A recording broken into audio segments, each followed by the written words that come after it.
अगर आपके कातिल आपकी आंखों में आंखें डालकर मुस्कुरा रहे हों, तो क्या मौत सबसे दर्दनाक नहीं होगी?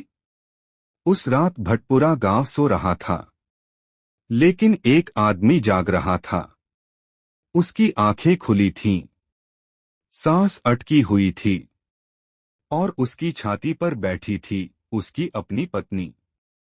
उसके पैरों को किसी ने कसकर पकड़ा हुआ था। वो हिल भी नहीं सकता था। और तभी गले पर ठंडी लोहे की धार उतरी। चीख भी नहीं निकल पाई। बस आंखों में एक सवाल रह गया, मैंने क्या गलती की थी?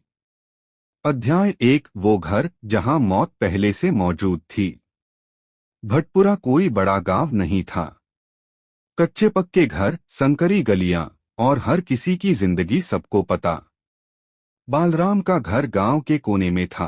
2 कमरे, एक आंगन और एक खाट, जिस पर अब एक लाश पड़ी थी। जब लोग इकट्ठा हुए तो किसी ने कहा, खून सूख चुका है, मतलब हत्या रात में हुई है। लेकिन सवाल ये था, रात में इस घर में और कौन था? बालराम का छोटा भाई रघुवीर बार बार एक ही बात दोहरा रहा था, भैया का कोई दुश्मन नहीं था। लेकिन उसकी आंखें बार बार पूजा के बंद कमरे की तरफ देख रही थीं। पूजा, जो अब भी अंदर थी। चुप, दरवाजा बंद। जब पुलिस ने दरवाजा खुलवाया तो पूजा बाहर आई। बाल खुले हुए, कपड़ों पर खून का एक छोटा सा धब्बा, और चेहरे पर कोई भाव नहीं। पुलिस ने देखा, घर में कोई जबरन घुसने का निशान नहीं था। दरवाजा अंदर से बंद था, मतलब साफ था। हत्यारा घर का ही था। पूजा ने कहा, मैं सो रही थी, मुझे कुछ पता नहीं।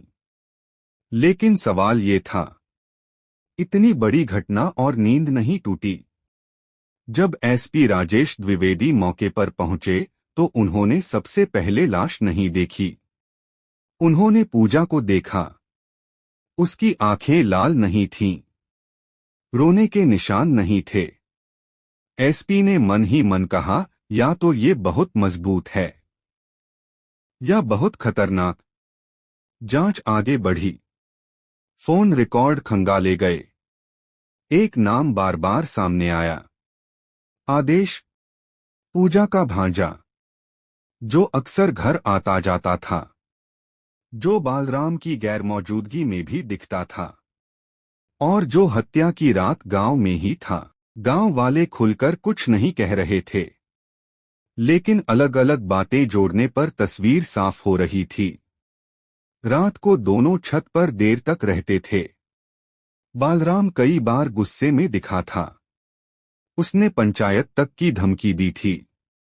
मतलब तूफान पहले से उठ चुका था। जांच में एक और बात सामने आई। हत्या से 3 दिन पहले बालराम ने अपने भाई से कहा था, अगर मेरे साथ कुछ हो जाए तो पूजा और आदेश को छोड़ना मत। उस वक्त रघुवीर ने इसे मजाक समझा था। अब वो बात तीर की तरह चुभ रही थी। पूजा से फिर पूछताछ हुई। एसपी ने पूछा, अगर तुम निर्दोष हो तो आदेश तुम्हारे घर रात को क्यों आया? पूजा की पलकों में पहली बार हलचल हुई। वो बोली, वो मेरा रिश्तेदार है। एसपी ने शांत स्वर में कहा, रिश्तेदार खून नहीं बहाते, प्रेमी बहाते हैं। आदेश को अलग कमरे में बैठाया गया। 4 घंटे, 5 घंटे, उसके माथे से पसीना टपकने लगा। वो बार बार कहता, पूजा ने कहा था सब ठीक हो जाएगा। बस यही एक लाइन थी जो उसकी जुबान से बार बार फिसल रही थी। पूजा ने आखिरकार बोलना शुरू किया। उसने बताया, बालराम को सब पता चल गया था। वो मुझे छोड़ना चाहता था, गांव में बदनाम करना चाहता था। उसकी आवाज में डर नहीं था, गुस्सा था। पूजा ने स्वीकार किया। योजना 3 दिन पहले बन चुकी थी। आदेश को बुलाया गया। हंसिया खेत से लाई गई। बालराम को भरोसा था, इसलिए उसने कोई विरोध नहीं किया। जब बालराम सो रहा था, आदेश ने उसके पैर दबोच लिए। पूजा उसकी छाती पर बैठ गई।